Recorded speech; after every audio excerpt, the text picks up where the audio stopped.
परमाणु कार्यक्रम को रोक देगा। फिलहाल अजय आपका बहुत बहुत शुक्रिया इस तमाम जरूरी अपडेट्स के लिए। तो चलिए दर्शकों आगे बढ़ेंगे। इस बीच बड़ी खबर आपको बता दें, उत्तराखंड में मानसून का खौफनाक असर देखने को मिला है। देहरादून में रिस्पना और बिंदाल नदी उफान पर है। प्रशासन ने हाईलर्ट जारी किया है। नदी नालों से दूर रहने की अपील की गई है।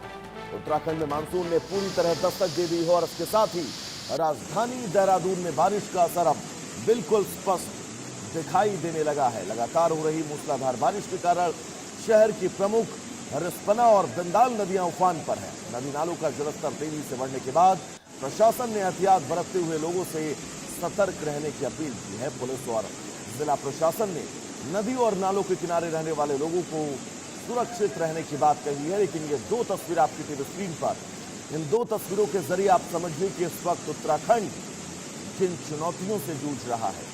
पहली तस्वीर और दूसरी तस्वीर। पहली तस्वीर में आप देखिए नदियों का जलस्तर बढ़ने के बाद अब शहरों में ये पानी प्रवेश कर रहा है, और दूसरी तस्वीर उस परेशानी की, राजधानी देहरादून के अंदर जिस परेशानी से वहां के स्थानीय लोग इस वक्त गुजर रहे हैं। दो तस्वीरें आपकी टीवी स्क्रीन पर। इन दो तस्वीरों के जरिए देहरादून में बारिश कैसे कहर बनकर बरस रही है। अब शहरी इलाकों को ये बारिश और बहता पानी, नदियों का जलस्तर अपनी चपेट में ले रहा है। इन दो तस्वीरों के जरिए आप बहुत आसानी से समझ सकते हैं। शुभम कोटनाला हमारे साथ जुड़े हुए हैं तमाम जरूरी अपडेट्स के साथ। शुभम, मुश्किलें बहुत है, चुनौतियां बहुत है, लेकिन जब राजधानी ही मुश्किलों में फंसेगी तो ये मुश्किलें और ज्यादा बढ़ जाती हैं। शुभम। बिल्कुल, देखिए जिस तरह से मानसून का सीजन चल रहा है तो मानसून की सक्रियता जो है इन दिनों कुछ ज्यादा ही बड़ी है और बीते दिन भी लगातार बारिश का दौर देखा गया और भारी बारिश का अलर्ट हालांकि मौसम के द्वारा दिया भी गया था। अगर मैं देहरादून की बात करूं तो देहरादून में जो मुख्य तौर पर नदियां हैं वो है बिंदाल, टोंग नदी और कृष्णा नदी। तो ये इन तीनों ही नदियों का जलस्तर काफी ज्यादा बढ़ गया था और साथ ही साथ अगर हम बात करें तो कुछ क्षेत्र ऐसे हैं जहाँ पर अक्सर जलभराव की स्थिति होती है। जो तस्वीरों में दिखाई दे रहा है ये सहस्त्रधारा आईटी पार्क के पास का क्षेत्र है जहाँ पर बड़ी मात्रा में पानी पहुंचा था और उसके बाद से जो है लोगों का सड़क पर चलना मुश्किल हो गया था, वाहनों का सड़क पार करना मुश्किल हो गया था। तो कहीं ना कहीं इस तरह की स्थिति जो है हर साल देखने को मिलती है। और कृष्णा नदी की हम बात करें तो कृष्णा नदी अपने उफान पर थी, बस पुल के आसपास ही जो है नदी मंडराती रही। अगर थोड़ा और वेग बढ़ता तो पुल के पार ये नदी हो सकती थी। पिछली बार भी जब यहाँ पर तबाही देखने को मिली थी तो कृष्णा नदी का पानी जो है इस पुल से ऊपर ओवरफ्लो करने लगा था, जिसके चलते काफी ज्यादा नुकसान यहाँ पर हुआ था। इसके साथ साथ हम बात करें तो उत्तराखंड में भी कई जगहों पर नुकसान की खबरें लगातार सामने आ रही है, क्योंकि लैंडस्लाइड जो है पर्वतीय क्षेत्रों में अब कई जगहों पर देखने को मिल रहा है। बागेश्वर क्षेत्र में भी हमने बीते 2 दिन पहले देखा कि लैंडस्लाइड वहां पर हुआ। हालांकि इस दौरान कोई चपेट में नहीं आया, लेकिन लोगों को भी समझने की जरूरत है कि इस दौरान नदियों के आसपास ना भटके। हालांकि लोग लगातार इस बात की अपील को नजरअंदाज कर रहे हैं। बीते दिन संतला देवी मंदिर के पास जो नदी है उस पर भी करीब 5 से 6 लोग वहां पर मौजूद रहे। इस चलते जो है नदी का वेग बढ़ा और वे नदी में ही फंस गए। हालांकि एसडीआरएफ ने मौके पर पहुंचकर उनको देर शाम तक सर्चिंग लाइट के द्वारा उनको वहां से बाहर निकाला, सकुशल बाहर निकाल दिया गया। तो ऐसे में लोगों को भी समझने की जरूरत है कि ऐसे समय में घूमने का या पर्यटन करने का विचार ऐसी जगहों में तो बिल्कुल ना करें जहाँ पर नदी का क्षेत्र है, नदी नालों का क्षेत्र है, जहाँ पर अचानक जलस्तर बढ़ सकता है, मौसम शुभम, खराब हो बिल्कुल सकता है जो और आप तस्वीरें हम फंस लगातार सकते हैं। अपने तो दर्शकों ऐसे को में जो दिखा है रहे रेस्क्यू हैं, टीमों को भी ये काफी तस्वीरें भी ये बताने के लिए काफी हैं कि अगर आपको बहुत जरूरी काम हो ना हो तो फिलहाल पहाड़ी क्षेत्रों से अपने आप को थोड़ा सा बचा कर रखें। शुभम, एक महत्वपूर्ण बात यह भी, क्योंकि अमूमन देखा जाता है बारिश के मौसम में कई रास्ते लैंडस्लाइड के चलते देहरादून, ऋषिकेश और ऊपर के जो पहाड़ी इलाके हैं वो बंद हो जाते हैं। लैंडस्लाइड को लेकर कोई अपडेट अब तक का?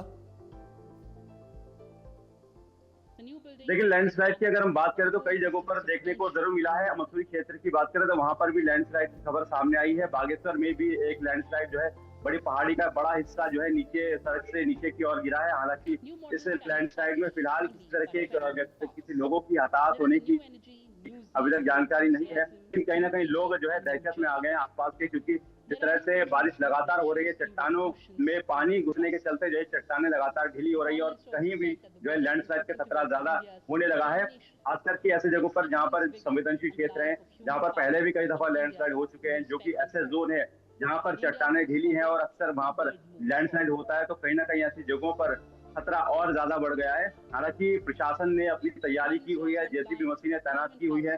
जहां पर लैंडस्लाइड होता है, जहां पर वॉश आउट सड़कें होती है, वहां पर जेसीबी मशीन पहुंच रही है और उसके माध्यम से उसको कच्चे रास्ते को फिर से एक बार बहाल किया जा रहा है, जिससे कि लोग आवाजाही कर सके। लेकिन इसी बीच जो है चारधाम यात्रा को फिलहाल अस्थायी तौर पर रोक दिया गया है, क्योंकि मौसम खराब होने के चलते, अलर्ट के चलते लगातार इस तरह की गंभीरता, खबरें और आशंकाएं बढ़ गई है दुर्घटनाओं की। तो चारधाम यात्रियों को विशेष तौर से जो है जिला शासन को अपील की गई है, जहां पर चारधाम यात्री है उनको वहीं पर रोका जाए जब तक चारधाम यात्रा को फिर से मौसम ठीक होने पर सुचारू न किया जा सके। स्कूलों की देहरादून समेत कई जिलों में छुट्टी कर दी गई है, जिससे कि अनावश्यक तौर पर स्कूली बच्चों को परेशानी का सामना न करना पड़े। शुभम, जो तस्वीरें लगातार हम अपने दर्शकों को दिखा रहे हैं, ये तस्वीरें उम्मीद है आप भी देख पा रहे होंगे। ये दोनों तस्वीरें क्या देहरादून मेन शहर की हैं? और अगर मेन शहर की हैं तो देहरादून में ऐसे कौन कौन से इलाके हैं, मेन शहर में ऐसे कौन कौन से इलाके हैं जहां पर मंजर इस वक्त बहुत भयावह है?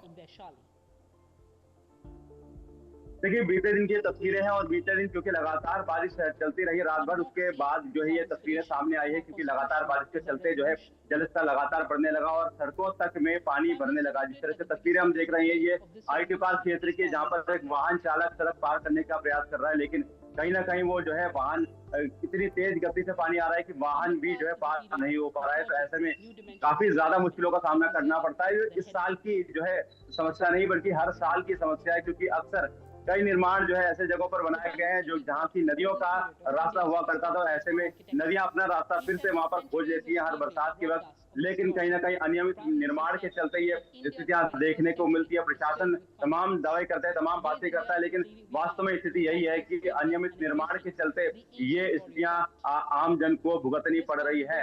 अब आगे देखना होगा कि क्या होगा, लेकिन फिलहाल एहतियात के तौर पर लोगों को भी समझने की आवश्यकता है कि किसी भी तरह का जोखिम उठाकर नदियों को पार ना करें या ऐसी जगहों को पार ना करें जहां पर नदी सड़क की ओर से वेग में बह रही हो। ऐसे में आप निश्चित तौर पर जो है जोखिम वाले जगहों से दूर रहें और इसी में जो है आप सुरक्षित रह सकते हैं। शो में एक सवाल छूट रहा है, मौसम विभाग ने क्या कुछ कहा है अब फिलहाल आने वाले वक्त को लेकर, एक दो दिन या फिर हफ्ते भर को लेकर? देखिए, फिलहाल मौसम विभाग के द्वारा ये कह दिया गया है कि फिलहाल भारी बारिश का दौर जो है उत्तराखंड। बिल्कुल शुभम, बहुत शुक्रिया आपका इस तमाम जरूरी अपडेट्स के लिए। आगे बढ़ेंगे जहां पर जम्मू के डोडा में भीषण लैंडस्लाइड हुआ।